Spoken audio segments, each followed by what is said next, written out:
오늘 제목은 이 말을 잘 들으라는 제목으로 전하도록 하겠습니다.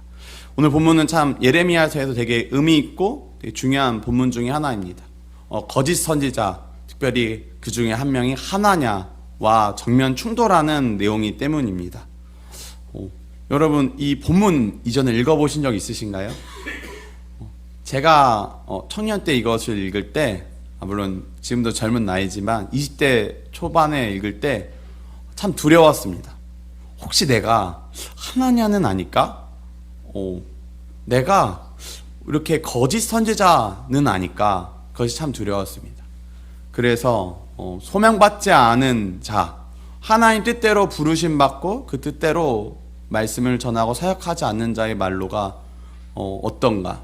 그것은 스스로 저주와 죽음을 자초하는 거라는 생각이 들었고, 주변에서 저에게 목사 해야 되지 않겠냐고 신학하라는 말에도 귀등으로도 안 들었습니다.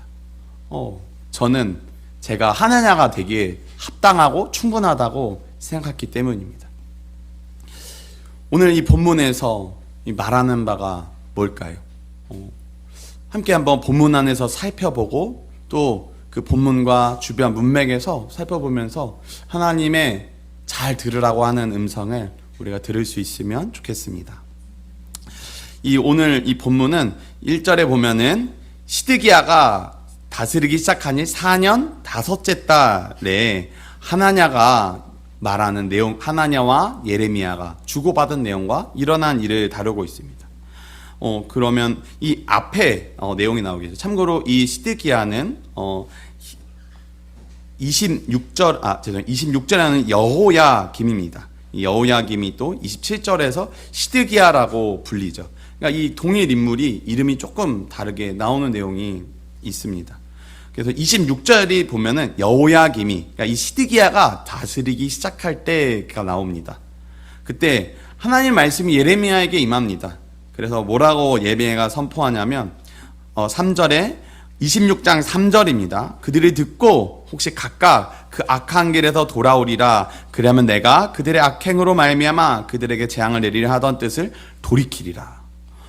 하나님께서는 이때까지만 해도 아직 하나님께서 돌이키겠다고 하십니다. 그러니까 오늘 읽었던 본문에 나온 바벨론에게 너네가 포로로 살아야 된다는 내용이 아닌, 회개하면 너네가 돌이키며 너네 이전에 내 율법에 순종하지 않았지. 이제 순종하면 너네가 나를 사랑하고 경외하고 말씀대로 살아가면 내가 내 뜻을 돌이키겠다라고 하십니다. 너희가 내가 보냈던 선교자들의 말을 순종해라 라고. 근데 너네가 순종하지 않았는데 이제라도 순종해라고 하나님께서 말씀하신, 그러지 않으면 너네가 세계 모든 민족의 저주거리가 되게 하겠다라고 하십니다. 살벌한 말씀이죠. 옆 사람의 친구의 저주거리가 돼도 기분이 나쁘죠.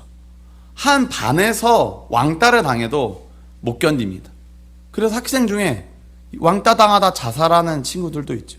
근데 세계 모든 민족의 저주거리, 세계 모든 민족의 왕따가 될 거라고 지금 하십니다.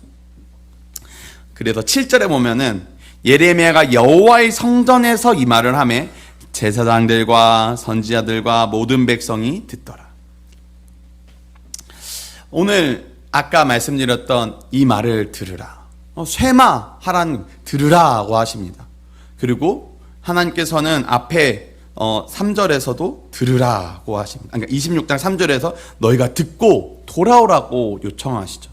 근데 이스라엘 백성들이 듣습니다. 똑같이 쇠마합니다. 7절에 백성이 듣는데 그 반응이 어떻습니까? 8절, 26장 8절 함께 읽어보겠습니다.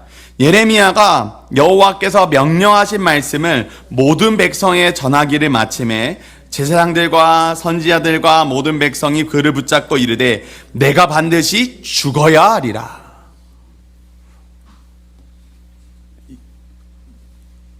놀라운 반응이죠. 하나님의 말씀을 예레미야가 전했습니다. 그 반응이 뭡니까? 죽이는 것입니다. 그 선지자를 죽이는 거죠. 그 메시지를 거절하고 메신저를 없애버리는 것이 지금 이스라엘 백성들, 남유다 백성들의, 그것도 그냥 일반 백성들이 아닌 제사장들과 선지자들을 포함해서 지금 예레미야를 죽이려고 하는 것입니다. 마치 이스라엘 백성들이, 유대인들이 예수님을 죽이려고 했던 것처럼 말입니다. 하나님의 뜻은 13절에 한 번 더 말씀해 주시죠. 그런즉 너희는 너희 길과 행위를 고치고 너희 하나님의 여호와의 목소리를 청종하라. 그러면 여호와께서 너에게 선언하신 재앙에 대하여 뜻을 돌이키시리라. 너희가 나 너희 손에 있어. 너희가 나를 죽여도 돼. 너희가 그럴 수도 있어. 그러나 너희가 돌이키면 좋겠다. 너희가 하나님 뜻에 순종하면 좋겠다. 하나님의 길로, 너희 길에서 하나님의 길로, 니네가 생각하던, 옳다고 생각하던, 너네 뜻대로 하던 것에서 돌이켜서 하나님의 뜻대로 행위를 바꾸고 살아가면, 청종하면, 쇠망하면, 들으면, 순종하면 좋겠다라고 지금 예레미야는 말하고 있는 것입니다. 그리고 또 지나가서 다행히도 죽이지는 않았습니다. 여러 상황이 지나가고 또 27장입니다. 이제 또 여호와김이 다스리기 시작할 때 아직 크게 시간이 지나지 않은 것으로 보입니다. 앞에 26장과 그리고 이 여호야김 다스리기 시작할 때 하나님께서 예레미야에게 너는 줄과 멍에를 만들어 내 목에 걸라고 하십니다. 그리고 3절에 유다의 왕 시드기야를 보러 예루살렘 온 사신들의 손에도 그것을 주어, 그러니까 에돔, 모압, 암몬, 두로, 시돈, 그 주변의 나라들의 사절들이 이제 새로 왕이 됐으니까 왔던 것 같습니다. 그리고 그 외교의 현장 가운데 이 예레미야가 나타난 거죠. 자신의 목에도 나무로 만든 멍에를 걸고, 그리고 이 사절들에게 다 주는 것입니다. 그리고 이제 너네가 바벨론 왕을 섬겨야 된다라고 말합니다. 그러니까 지금 아까 전 26장의 그 타이밍이 뭐였냐면 마지막 회개의 순간이었던 거죠. 근데 그들이 회개하지 않았고 오히려 선지자를 죽이려고 했고, 그러자 27장에서 하나님께서 얼마 되지 않아서 바로 멍에를 만들고 예레미야를 보내시고 남유다와 온 이 열방 가운데 선포하신 것입니다. 내가 바벨론을 택했다. 너네는 그 멍에를 지고, 그러니까 종이 되라는 거죠. 주인의 소가 돼서 그 뜻대로 그가 통치 아래서 살아가야 된다라고 지금 하나님께서 예레미야를 통해서 선포하신 것입니다. 안 그러면 너네가 칼과 기가 전염병으로 너네가 멸할 것이다 라고 하십니다. 여기까지 한번 생각해 보죠. 여러분, 받아들이실 수 있으시겠어요? 저는 실은 받아들이기 이전에 이 메시지와 이 메신저, 이 선지자와 이 선지자가 전하는 하나님의 말씀이 진짜인지 아닌지 솔직히 말씀드리면 저는 분별할 능력이 없을 것 같습니다. 내가 일반 백성인데 모든 제사장들과 선지자들이 저 예레미야를 가짜라고 하고 죽이려고 합니다. 내가 과연 예레미야의 말대로 순종할 수 있을까요?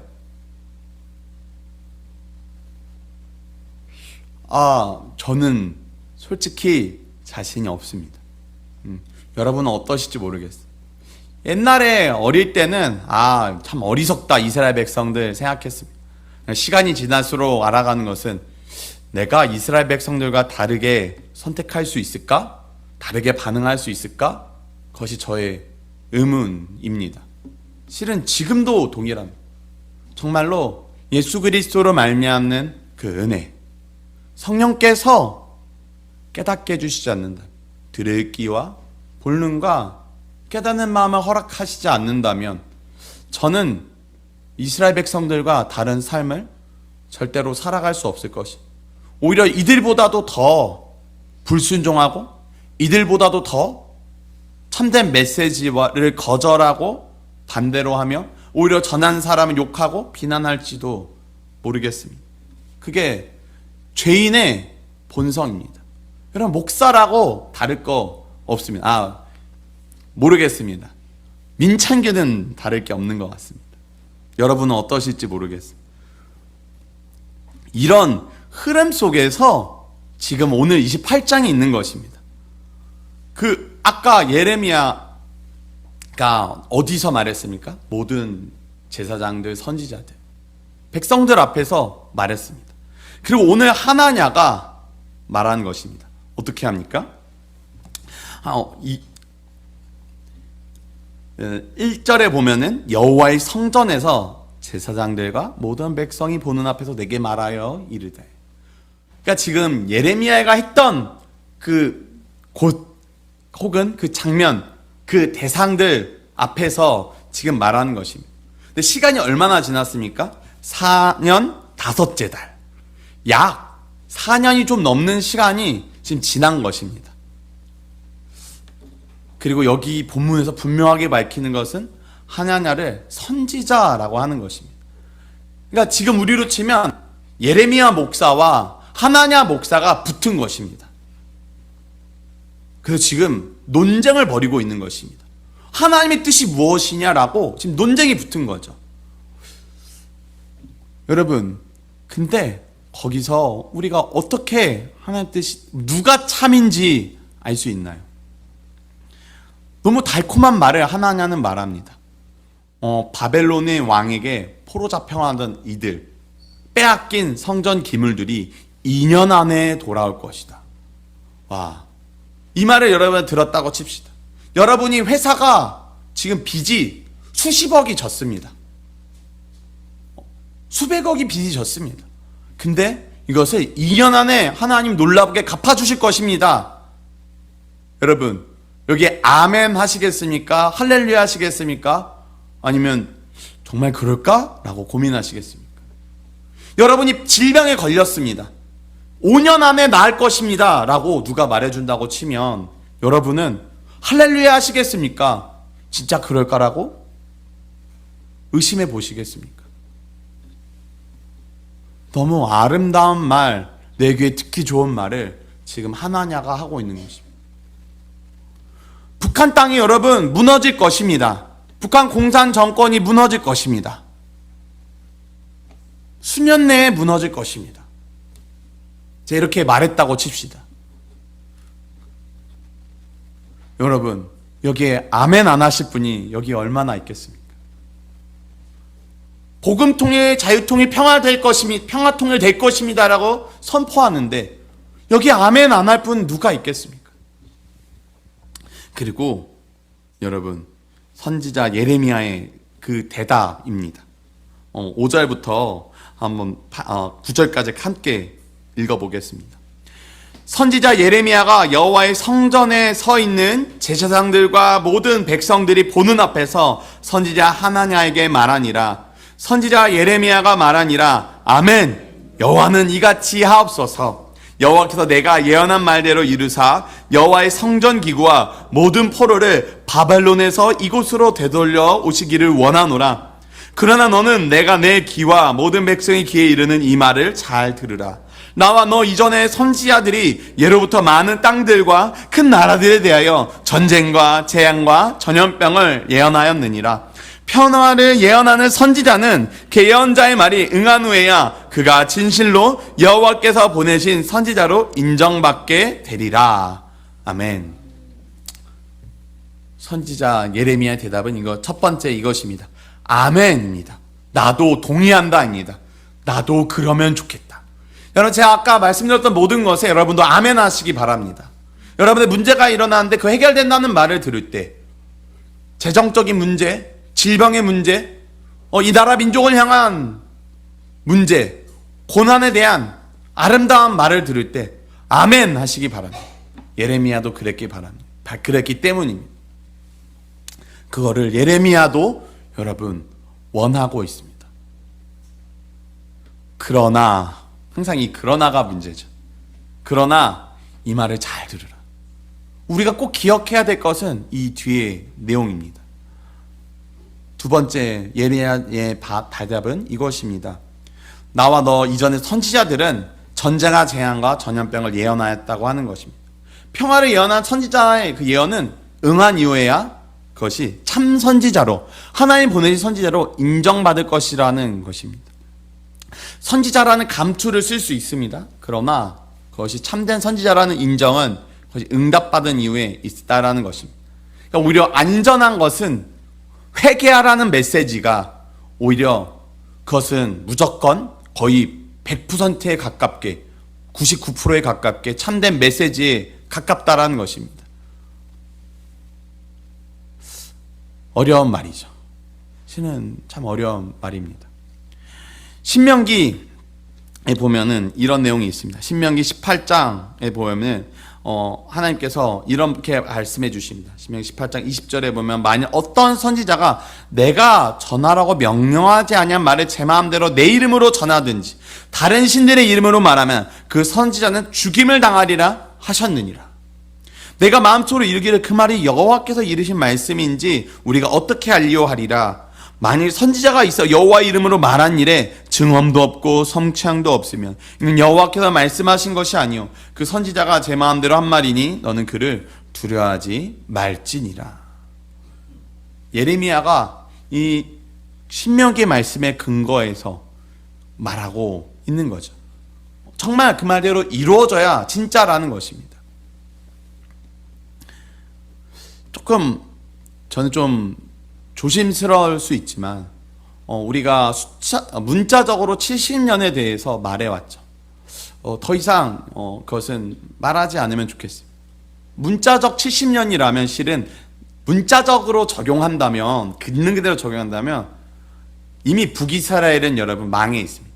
북한은 이미 망했고 남유다만 남조선 대한민국은 남은 상황에서 일어나는 게 지금 예레미야 본문이고 70년이 선포되는 것입니다. 그러니까 문자적 해석이 아닌 이 본문이 지금 수천 년의 시간이 지나 우리에게 어떻게 적용될 것인지 그 의미를 우리에게 맞게끔 적용하는 것이 더 적절할 것이라고 사료됩니다.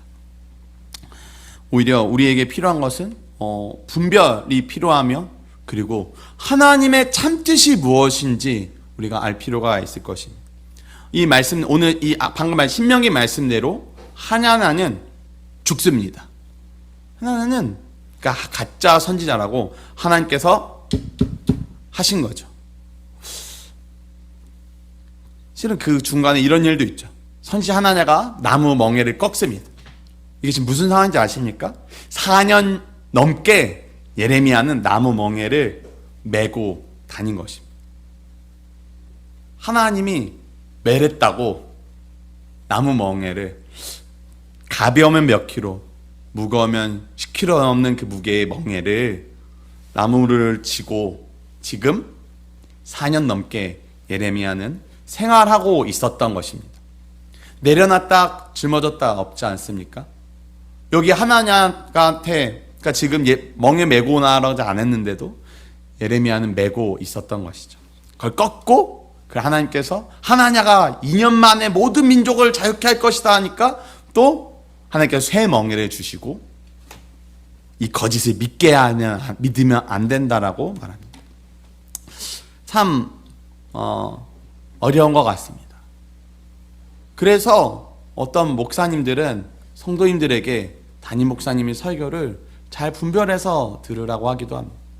그러나 또 동시에 성도에게 주어지는 것은 하나님의 말씀에 또 목회자에게 하나님의 교회를 맡기신 목자에게 순종할 또 그 어려움이 있죠.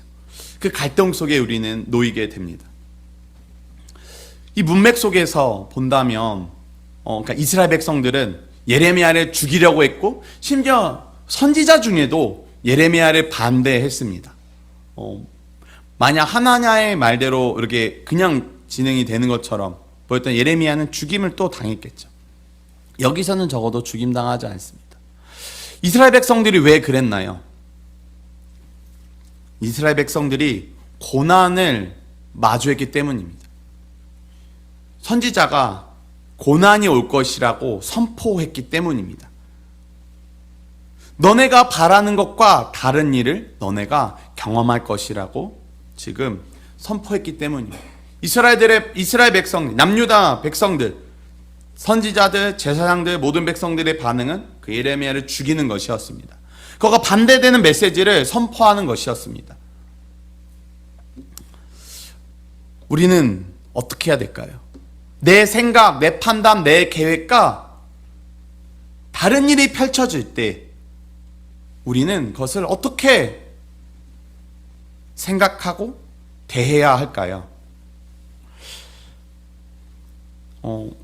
우리는 먼저는 분별해야 될 필요가 있습니다. 근데 저는 이게 참 어려운 것 같습니다. 솔직히 진짜 지금도 저는 어렵습니다. 세상을 향한 하나님의 주권과 섭리가 있습니다. 왕들을 하나님이 폐하시기도 하고 세우시기도 하고 나라도 그렇죠. 모든 개인도 그렇습니다. 근데 그 가운데 어떻게 분별할 것이냐, 이건 항상 우리에게 숙제입니다. 고난이 찾아올 때 이것을 우리는 어떻게 받아들여야 될까요? 일반적으로 여러분, 우리는 어떻게 받아들이나요? 제거합니다. 해결합니다. 하나냐는 그것이 제거되고 해결될 것이라고 선포했습니다. 이스라엘 백성들은 실은 외면하려고 했던 것일 수도 있습니다. 고난이 찾아올 때 말입니다.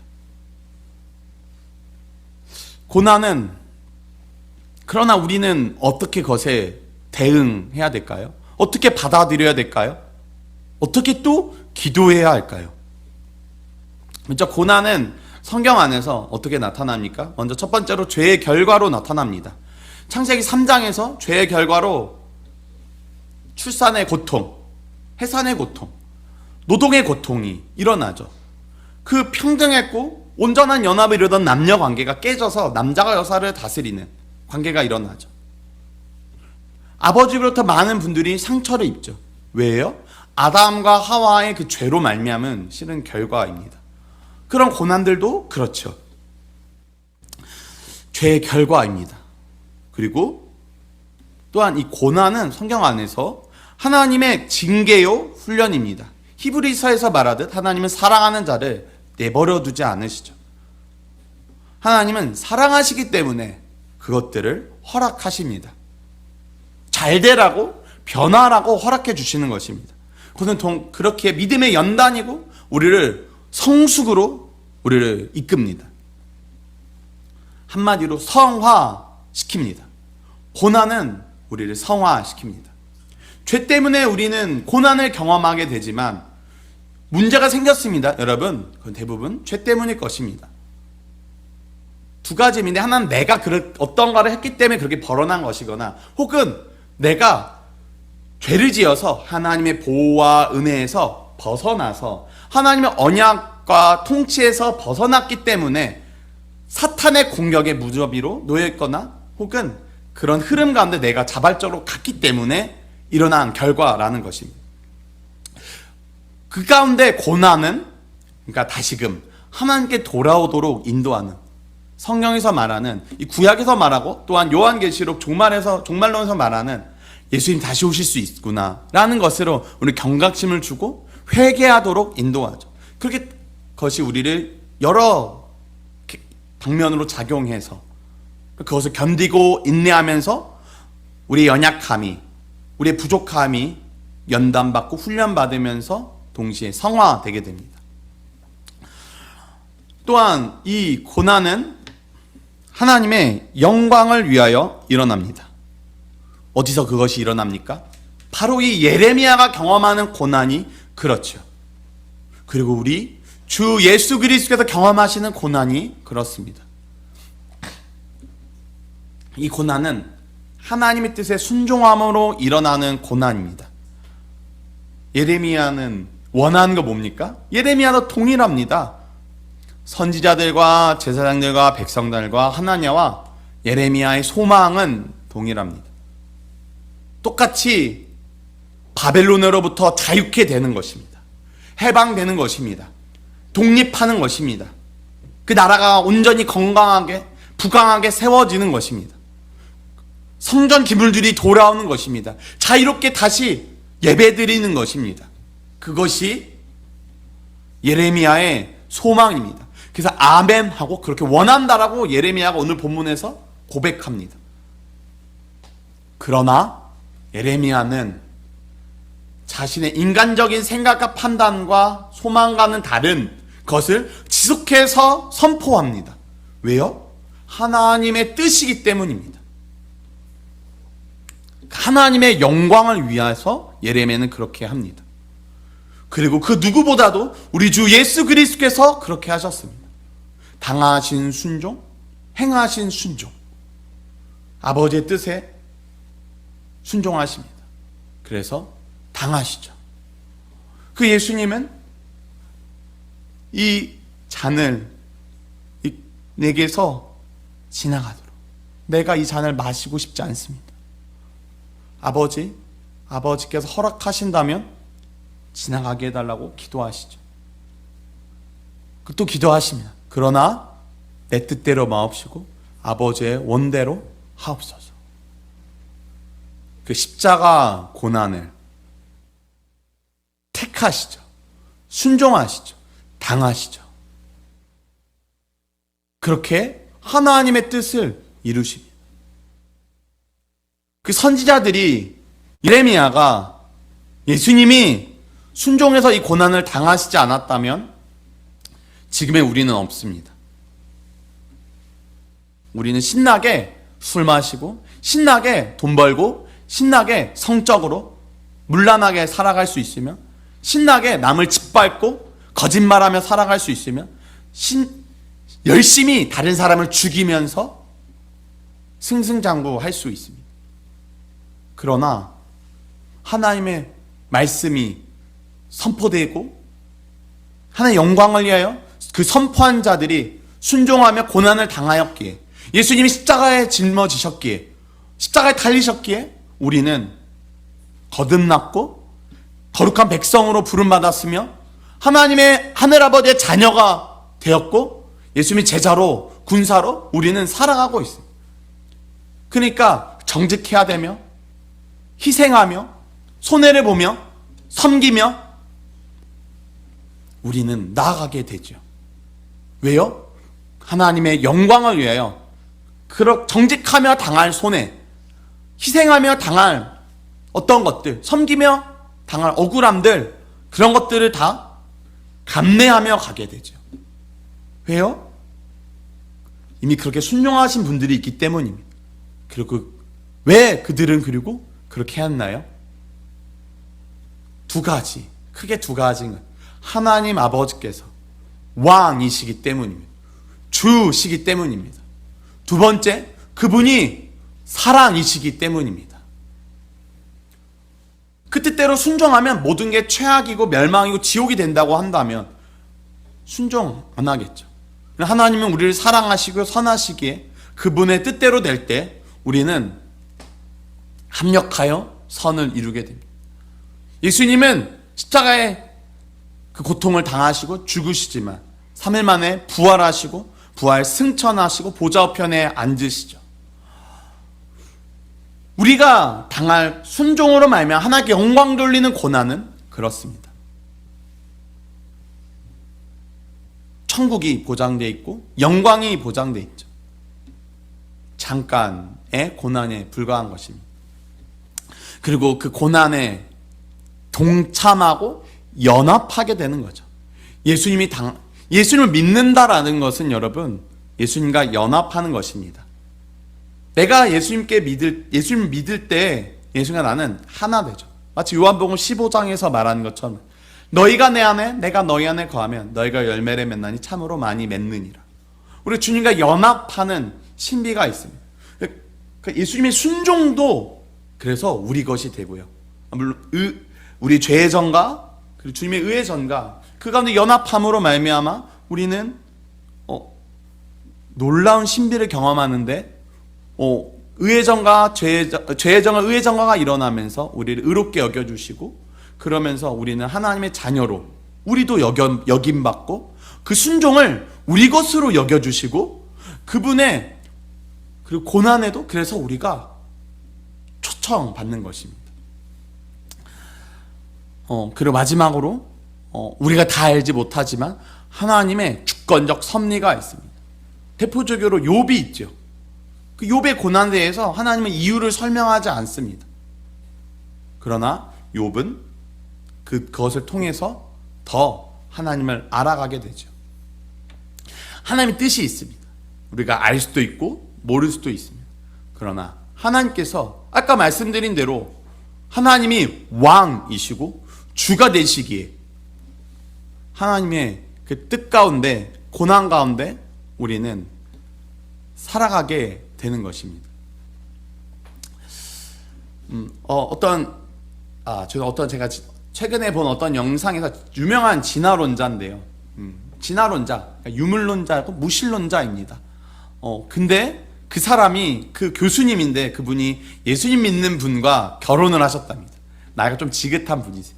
그래서 수십 년째 교회를 나가고 계시답니다. 이분이 아직 하나님 인격적으로 만나진 못했는데, 그러니까 아직 진화론자겠죠? 근데 그분이 신기합니다. 왜요? 이 사람들이 분명 고난 가운데 있는데 웃음이 꽃피고 행복해 한다라는 것입니다. 그것이 너무 놀랍고 신기하다라고 그분이 어느 유튜브에서 고백합니다. 영상에서 고백하죠. 고난이 여러분에게는 어떻게 다가오십니까? 이스라엘 백성들, 남유다 백성들, 선지자, 제사장 백성들은 고난은 제거하고 해결하고 외면할 대상이었습니다. 하나님은 절대 우리에게 고난을 주실 분이 아니었습니다. 그러나 하나님은 고난을 주실 수도 있는 분입니다. 그리고 고난 가운데 그럼 어떻게 해야 될까요?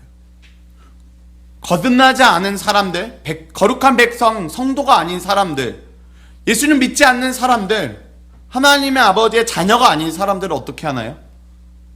심지어 그들조차도 고난을 감내합니다. 더 많은 책임을 지고 더 많은 돈을 벌죠. 운동을 하죠. 다이어트를 하죠. 공부를 합니다. 그러나 그들이 결국에는 그 고난은 그들을 하나님께 인도하지 못합니다. 여러분은 어떠신가요? 여러분은 고난이 찾아올 때 어떻게 하시나요? 대표적으로 기도한다고 해봅시다. 우리의 고난이 찾아옵니다. 개인에게, 가정에게, 공동체에게, 나라, 민족에게 고난이 찾아왔습니다. 기도합니다. 하나님, 저 사탄마귀를 없애주십시오 라고 기도할 수도 있습니다. 이 고난을 해결해 주십시오 라고 기도할 수도 있습니다. 정말로 그 대상이 사탄마귀일 수도 있고, 대상을 하나님이 대상과 문제를, 상황을 해결해 주실 수도 있습니다. 그러나 오늘 예레미야 서에서만큼, 그러니까 그런 본문을 제가 설교했다면 그렇게 여러분에게 제가 설교했을 것입니다. 그러나 오늘 본문에서 말하는 고난, 예레미야에서 우리에게 다가오는 고난은 우리로 하여금 회개하라는 것입니다. 회개하라. 돌이키라. 변화하라. 여러분에게 찾아온 고난은 그것이 하나님 우리가 여쭤봐야 됩니다. 하나님, 왜 이 고난이 나에게 찾아왔습니까? 하나님이 내게 말씀하시는 바가 뭡니까? 물론 그렇게 물어도 우리는 듣지 않을 수 있고요, 무시할 수 있고요, 순종하지 않을 수 있습니다. 정말 재밌는 것은 예레미야 42장에 보면은 여러 상황들이 완전히 거의 망해가는 상황 속에서 모든 군대의 지휘관과 가레의 아들 요하난과 호세의 아들 여사냐와 백성이 낮은 자로 높은 자까지 다 나와 선지자 예레미야에게 이르되 당신 우리의 탄원을 듣고 이 남아있는 모든 자를 위하여 당신의 하나님 여호와께 기도해 주소서. 당신은 보는 바와 같이 우리는 많은 사람 남은 적은 무리이니 당신의 하나님 여호와께서 우리가 마땅히 갈 길과 할 일을 보이시기를 원하나이다. 무슨 말입니까? 선지자 예레미야를 통해서 하나님께 기도하고 하나님 뜻을 여쭙고 우리가 순종하기 원합니다 라고 지금 기도하고 있는 것입니다. 요청하고 있고 도움을 구하고 있습니다. 그러나 예레미야의 말을 듣고 똑같은 메시지입니다. 이 상황에 하나님 허락하신 고난에 순종하고 그 가운데 하나님만을 바라보라고, 하나님만을 소망 삼는 기회를 삼으라고 하는 그 요청에 화를 내고 예레미야를 끌고 이집트로 도망갑니다. 무슨 말씀 이해가 되시나요? 우리는 네, 여러분은 아니실 수 있어요. 여러분은 아니길 바랍니다. 그러나 저는 너무도 이와 같습니다. 그러나 정말 하나님께서 우리에게 은혜를 베푸시기 원합니다. 성령께서 우리를 감동시켜 주시기 바랍니다. 우리가 고백하기 원합니다. 주님, 내가 이렇습니다. 나는 순종하기 싫은 사람입니다. 주님의 음성을 듣고도 알고도 난 순종하기 싫은 사람이고 순종하고 싶지 않은 사람이고 그 음성을 무시하는 사람입니다. 라고 먼저 우리가 회개하고 고백하면 좋겠습니다. 그리고 오늘 이 주님께 여쭤보는 것입니다. 주님, 내가 회개해야 될 것이 무엇입니까? 내가 바뀌어야 될 것이 무엇입니까? 내가 변화해야 될 것은 무엇입니까? 내가 가던 길에서 어떻게 바뀔 수 있겠습니까? 여러분, 이 길, 회개는 아름다운 것입니다, 실은. 자주 회개할수록, 빨리빨리 회개할수록, 민감하고 예민하게 할수록, 실은 회개는 아름답습니다. 근데 여러분, 생각해 보십시오. 길에서 돌이키라고 하지 않았습니까? 내가 이 길을 많이 갈수록 하나님 길에서 멀어집니다. 하나님의 가일은 이쪽이라면 내가 만약 조금 달리 갔다면 금방 갈 수 있습니다. 많이 달리 갔다면 그만큼 멀리 돌아가야 되죠. 그만큼 멀리, 더 많은, 내가 그만큼 더 하나님 뜻과 다르게 살아온 삶이 오래될수록, 더 많이 불순종했을수록 그것은 더 많은 회개를 동반합니다. 더 많은 오래된 순종, 헌신, 훈련, 고난, 고통을 동반하게 됩니다. 그러나 그 시간이 오래 쌓여서 이렇게 생각해 보십시오. 회개는 돌이키는 것입니다. 하나님께 돌이키는 것입니다. 주님의 얼굴을 구하는 것이고 주님과 얼굴을 마주 대하는 것입니다. 주님과 눈을 맞추고 주님과 대화를 친구처럼, 신랑과 신부처럼 친밀하게 나누는 것입니다. 근데 그래서 잠깐 대화를 나누다가 알림이 왔습니다. 잠깐 눈이 갑니다. 전화가 옵니다. 잠깐 통화를 합니다. 이때는 너무도 회개가 쉽습니다. 미안, 내가 잠깐 문자가, 카톡이, 전화가 와서 내가 대화를 끊었네, 미안해 라고 하고, 혹은 죄송해요 하고 다시금 대화를 이어나가면 됩니다. 이해가 되십니까? 고난은 우리를 하여금 회개로 초청합니다. 고통은 우리를 하여금 회개로 초청합니다. 저 사람 아니요, 나요. 이 상황과 환경이 이기 전에 누구요? 나요. 나를 바꾸고 변화시키고 성숙하게 하며 다른 자리로, 다른 생각으로, 다른 감정으로, 다른 의지로, 다른 계획으로, 다른 결단으로, 다른 길로. 어느 길이요?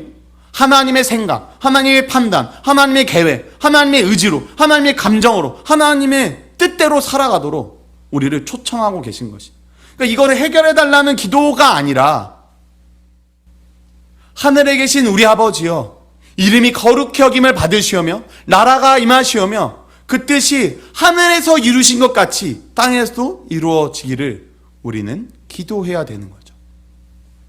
하나님 뜻, 이미 하늘에서 이루신 뜻이 뭔지 우리는 귀 기울여야 되며, 우리가 그 뜻대로 하나님 나에게 이루어 주십시오. 우리 가정에 이루어 주십시오. 우리 직장과 기업에 이루어 주십시오. 우리 공동체에 이루어 주십시오. 이 나라 민족 가운데 이루어 달라고 기도해야 되는 것입니다. 그게 뭡니까? 하나님 나라가 임하는 거죠. 나라가 임한다는 게 뭡니까? 하나님의 통치와 다스림이 이루어지는, 하나님이 왕으로서, 하나님의 주로서 온전히 선포되고 성취되는 상태가 되도록 기도해야 된다는 것입니다. 그렇게 되도록 우리는 헌신해야 된다는 거죠. 기도한 대로 안 사는 것이 아니라 기도한 대로 살도록 또 우리는 강구해야 되는 거죠. 이것을 통해서 뭐가 되는 것입니까? 하나님, 우리 아버지의 이름만 거룩히 여김 받아주십시오. 하나님만 영광 받아 주십시오. 하나님의 뜻만 성취되어 주십시오. 내 판단, 내 계획, 내 생각, 내 것들이 변화되는 것입니다. 거듭났다라면, 여러분이 거룩한 백성으로 성도로 부름받았다면, 하나님을 아버지라 부르는 자녀라면, 예수님의 제자여 군사로 부름받았고 그렇게 살아가기를 소망하고 결단하고 믿으신다면, 우리의 기도는 바뀌어야 되며, 우리의 생각은 바뀌어야 되며, 우리의 반응은 바뀌어야 되며, 고난 가운데 하나님의 뜻을 여쭤봐야 되는 것입니다. 고난하면 너무 커 보이나요?